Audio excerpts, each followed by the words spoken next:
compañeros judiciales, señores de la Fiscalía General del Estado, de la Defensoría Pública que forman parte de la función judicial en nuestro país. Vamos a referirnos en esta ocasión a lo que es la litigación oral y su aplicación, y fundamentalmente cuál es el rol específico en cada una de sus actuaciones en el proceso penal, que hoy tiene 3 etapas que habíamos dicho: la instrucción fiscal, la etapa intermedia y la etapa del juicio, aclarando que la impugnación se llama simplemente impugnación y ya no constituye una etapa del proceso penal. Cuando hablamos de la oralidad, se entiende que todos los sujetos procesales frente a los jueces tienen que dirigirse a los mismos de manera verbal. Este principio es esencial porque vivimos un Estado constitucional de derechos y justicia, y frente a esta realidad constitucional estamos en materia penal en un sistema acusatorio oral. Por lo tanto, el principio de la oralidad es esencial, es fundamental en la práctica de cada una de las diligencias y de las etapas del proceso penal. La oralidad constituye una verdadera garantía. ¿Por qué? Porque primero se garantiza lo que es la publicidad. Cualquier persona que tenga interés en el conocimiento de una audiencia, sea de cualquier índole, no necesariamente de juzgamiento, o para resolver cualquier recurso, puede estar presente, excepto en los casos que la ley de manera expresa dice que son de carácter reservado. Pero en estas audiencias se va a poner en juego algunos principios constitucionales y que también ya están determinados en el Código Orgánico Integral Penal, así como en el Código Orgánico de la Función Judicial. Y los esenciales que tienen relación con la oralidad es el principio de inmediación. Esto es el contacto directo que tienen los juzgadores con los sujetos procesales, y no solo con ellos, sino también con los testigos, con los peritos. Es decir, que esta inmediación le va a permitir al juzgador obtener la prueba de primera mano y de esa forma decidir de manera acertada en cada una de las causas puestas en su conocimiento. Tenemos también el otro principio, que es la contradicción, y este es fundamental en la oralidad, porque si la Fiscalía presenta un testigo o un perito para llegar a establecer la existencia de la infracción y la responsabilidad del procesado, entonces el que presenta el testigo tiene la obligación de examinarle de manera directa. Pero para que se cumpla con el principio de contradicción, es necesario que los sujetos procesales, sin dejar en indefensión a los que están defendiendo, ya sea en calidad de acusación particular o en calidad de abogado de la defensa del procesado, tiene la obligación, tiene la obligación porque no sería posible que la Fiscalía presente un testigo y los sujetos procesales, fundamentalmente el abogado defensor del procesado, no le contrainterrogue. El momento que hace un contrainterrogatorio, entonces estamos cumpliendo con ese principio de la contradicción. Cuando se presenta un documento, supongamos que están presentando por parte de la Fiscalía una partida de defunción en un delito de homicidio. En este caso, la Fiscalía pedirá permiso al tribunal, a través de su presidente, para correr traslado a los otros sujetos procesales. Y el momento en que se pone en conocimiento de los otros sujetos procesales, se cumple con el principio de contradicción, porque en ese momento pueden objetar ese documento. No por ser público es inobjetable, claro que es objetable, porque ese documento bien puede estar alterado parcialmente, bien puede ser falsificado, o bien puede ser que esa partida de defunción a la que me refería sea de otra persona que no es la occisa en el cometimiento de esa infracción. Por lo tanto, los documentos públicos sí son objetables, pero de manera fundamentada. Y por último tenemos el principio de celeridad. La celeridad no es lo mismo en materia penal que en las otras materias. Cuando hablo de celeridad en las otras materias, digo que será un despacho oportuno por parte de los que están administrando justicia y los demás operadores de la misma. Pero cuando hablo en materia penal del principio de celeridad, me estoy refiriendo exclusivamente a que la investigación que puede llevarla a cabo el fiscal puede hacerla los 365 días del año, las 24 horas del día, es decir, que no hay ninguna limitación. Pero eso en cuanto a la práctica de diligencias. Hay una limitación que está en el Código de Procedimiento Penal y hoy en el nuevo Código Orgánico Integral Penal, que entrará en vigencia en 180 días, contados a partir de su publicación en el registro oficial. Dice: la excepción del principio de celeridad para la investigación es en cuanto a la fundamentación de los recursos que establece la ley, tanto para su fundamentación como para su presentación. En este caso solo se cuentan los días hábiles. Ese es el principio de celeridad en materia penal. Pero ¿cómo lo aplicamos el principio de celeridad en una audiencia oral? Cuando estábamos en el sistema escrito, necesitábamos que un sujeto procesal venga con el documento, con el escrito, con la petición correspondiente, y el juez tenga que pronunciarse mediante providencia debidamente fundamentada, y de esa forma ir solucionando cada uno de los conflictos que se presenten en un proceso penal. Hoy no. Necesitamos que el sujeto procesal, ese momento que esté en la audiencia, pueda objetar o pueda hacer cualquier reclamo, y de manera verbal. El juez, que en este caso es el presidente de un tribunal, si es que está compuesto de 3 jueces, y si es uno solo, será el juez el que decida de manera verbal, a través de una resolución que se conoce teóricamente como resolución interlocutoria. Y de esa forma irá solucionando todos los conflictos que vayan presentándose a lo largo del desarrollo de una audiencia. Por lo tanto, digo que el principio de celeridad tiene una relación muy cercana a lo que es el principio de oralidad.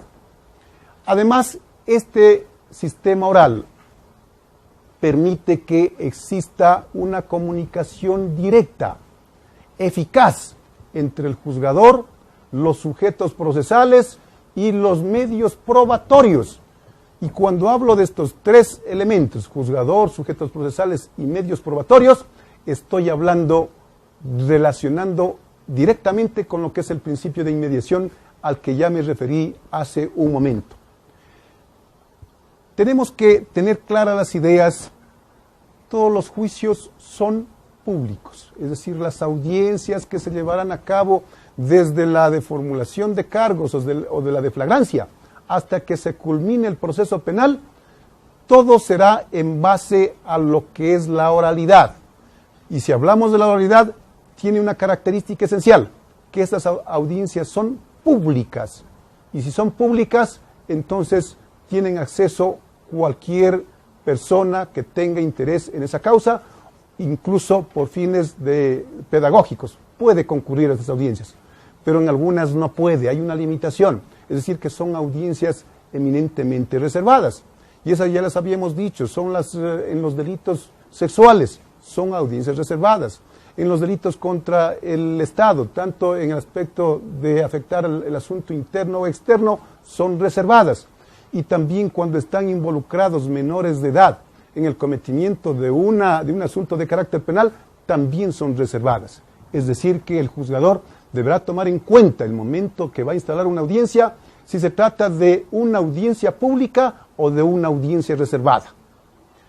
El proceso penal se desarrollará mediante este sistema oral y las decisiones se tomarán en la misma audiencia. Entonces, este momento, de acuerdo con el Código de Procedimiento Penal, si bien es cierto que la resolución se dicta en el mismo momento, es decir, al finalizar la audiencia después de la deliberación por parte de los juzgadores, pero hoy hay un ingrediente más, pero ese ingrediente más está ya en el Código Orgánico Integral Penal. Las resoluciones verbales que tienen que dar los jueces es de manera motivada, y cuando hablo del principio de motivación, se entiende que estoy refiriéndome al artículo 76.7.L de la Constitución. ¿Y qué es la motivación? La motivación es que el juez tiene que explicar los hechos, las pruebas y las normas pertinentes, tanto legales como constitucionales, aplicables a cada caso concreto. Entonces podemos decir que todas las actuaciones que realiza el juez como director de las mismas en las audiencias deben ser de manera oral, pero la ley ha franqueado ciertos aspectos que son de orden escrito, y los que son de orden escrito son: una denuncia no puede ser de manera oral, si bien es cierto que puede comparecer el ofendido o cualquier persona que sepa sobre el cometimiento de un delito, puede comparecer a la fiscalía y de manera oral exponer la denuncia, pero la fiscalía tiene la obligación de reducirla a escrito. El ofendido, cuando ya se inició la instrucción fiscal, tiene derecho a presentar la acusación particular, y esta tiene que ser de manera escrita. Hay informes de los peritos, versiones de los testigos, versiones del ofendido, versiones del procesado. Todas estas diligencias necesariamente tienen que constar por escrito, incluso las de los testimonios anticipados, porque cuando se toma un testimonio anticipado tiene que ser en la etapa de instrucción fiscal, y cuando vamos a la etapa del juicio tengo que llevar el documento, y ese documento deberá ser leído y analizado, y se cumplirán con todos los principios, sobre todo con el de contradicción, a fin de que entre como prueba legítima en la etapa de juicio. Pero tenemos que ir ya entrando en lo que son los alegatos de apertura en una audiencia de juicio. El juez, en este caso el presidente del tribunal, deberá señalar día y hora a fin de que se lleve a cabo la audiencia de juzgamiento. Y para instalarla tendrá que pedirle al secretario que certifique si se encuentran o no los sujetos procesales, los testigos y peritos que han sido llamados para que rindan sus declaraciones en esta audiencia. Si el secretario certifica que están presentes todos aquellos, entonces el juez tiene la obligación de instalar la audiencia. Y una vez instalada la audiencia, tiene que conceder la palabra en este orden: primero al fiscal, luego a la acusación particular, para finalmente darle la palabra al abogado de la defensa del procesado. ¿Para qué? ¿Cuál es la finalidad de su primera intervención? Para que expresen la teoría del caso en este asunto que son los alegatos de apertura. Y la teoría del caso está compuesta por dos elementos esenciales. Primero, el hecho fáctico, y segundo, las normas legales, incluso las constitucionales, que tipifican y sancionan la infracción. Cuando hablo de la norma constitucional, me estoy refiriendo no a la tipicidad y sanción, sino a lo que significa el bien jurídico protegido. Si hablo de un delito de homicidio, entonces el bien jurídico protegido es la vida. Si hablo de un delito de robo, entonces estoy hablando del derecho a la propiedad privada. Ese es el bien jurídico protegido. Por lo tanto, cada uno de los sujetos procesales tendrá que referirse de manera clara, precisa, para determinar cuál es su teoría del caso, porque de eso depende lo que se vaya a probar en el futuro, es decir, en la siguiente fase, que es ya la práctica incorporación de la prueba. Pero es necesario dar ciertos ejemplos de teorías del caso. El fiscal, por ejemplo, si A pagó a B una cantidad de dinero para que quite la vida a C. En este caso, A es el autor intelectual, B es el autor material y C es la víctima. El delito en la actualidad, de acuerdo con el Código Penal, es asesinato, y de acuerdo con el nuevo Código Orgánico Integral Penal, se trataría de un delito de sicariato, que entrará, como dije hace un momento, hay que ser reiterativo. Este código entrará en vigencia en 180 días, excepto lo que habíamos dicho en una clase anterior, que es el principio de la oralidad, los principios del debido proceso y las reformas al Código Orgánico de la Función Judicial. Cuando un fiscal tiene una teoría del caso, entonces tiene la obligación de hacer una investigación integral, cumpliéndose ciertos principios constitucionales. Y si va a hacer una investigación integral, quiere decir que va a buscar elementos de convicción, de cargo y de descargo.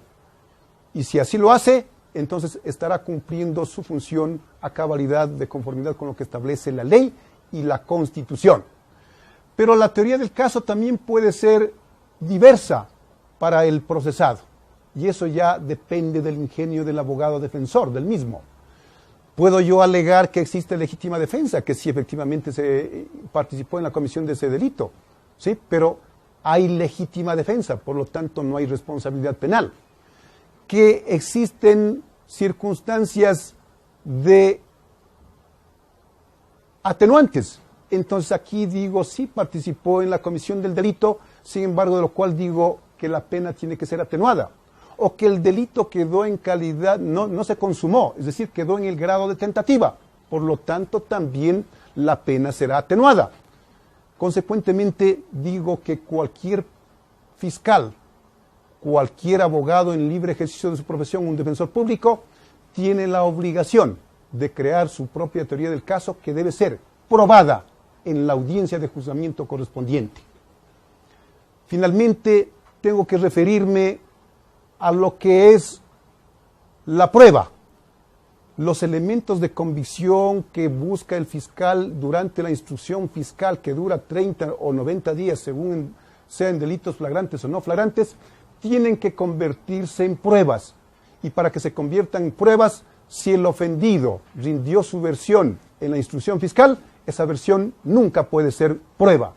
Para que se convierta en prueba, tiene que concurrir a la audiencia de juzgamiento a rendir su declaración bajo juramento. Igual el procesado tiene la obligación, si es que él quiere, ¿no?, de rendir su declaración o acogerse al derecho del silencio, pero tendrá que ser asesorado directamente por su abogado. Cuando vaya a rendir su declaración, el Código Orgánico Integral Penal ya no le obliga a que se le tome el juramento, sino simplemente dirá si desea o no desea rendir su declaración. Y si así lo acepta, entonces tendrá que dirigirse al tribunal y someterse al examen y contraexamen de los sujetos procesales que se encuentran presentes en esa audiencia. Es necesario que el fiscal, cuando elija a sus testigos, primero vea que le van a ser útiles en la etapa del juicio. Que estos testigos sean unas personas honradas, honorables y sobre todo que tengan alto grado de credibilidad.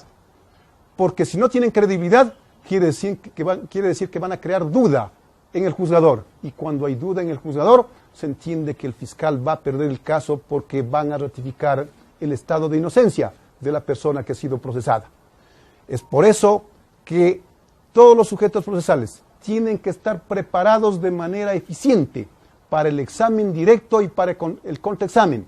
En el examen se harán preguntas directas, se harán preguntas abiertas para que sea el testigo el que se explaye explicando cada uno de los hechos que le consta en el momento en que se cometió la infracción. De igual forma, un perito tendrá que referirse a los hechos, a la parte que él intervino. Si él hizo el reconocimiento de una evidencia, entonces tendrá que describirla y sobre todo tendrá que hacer referencia a sus conclusiones, pero sin leer los informes correspondientes. La lectura de informes en ningún caso reemplaza la declaración del perito. Por lo tanto, los señores juzgadores tendrán que estar atentos para que la prueba sea legal y sea constitucional. Caso contrario, esas pruebas que han sido obtenidas al margen de la ley y la Constitución van a carecer de eficacia probatoria y por ende el juzgador está prohibido de valorarlas en el momento de la deliberación. El contraexamen se lo realizará en base a preguntas cerradas, pero tiene que ser preguntas precisas y se contraexaminará sobre asuntos al que todavía no se ha referido ni en el examen ni tampoco se ha referido el testigo o perito, para que ese contraexamen sea contundente y de esa forma se trate de desvirtuar lo aseverado por el testigo y crearle la duda. ¿A quién? Al juzgador. Cuando se crea la duda al juzgador, se entiende que la defensa del procesado ha actuado con toda la capacidad intelectual y conociendo a ciencia cierta lo que es el derecho penal y el derecho procesal penal. Les agradezco la presencia en todos los distritos, porque esta capacitación nos va a permitir actuar con mayor conocimiento de causa y sobre todo prestar una atención oportuna, eficiente a todos los usuarios de la Administración de Justicia. Por eso exhortamos a todos los jueces, a todos los señores fiscales y a los defensores públicos que participen en esta capacitación, que solo ella nos llevará a ser mejores personas y por lo tanto a prestar un servicio más eficiente a toda la colectividad. Muchas gracias. Consejo de la Judicatura. Hacemos de la justicia una práctica diaria.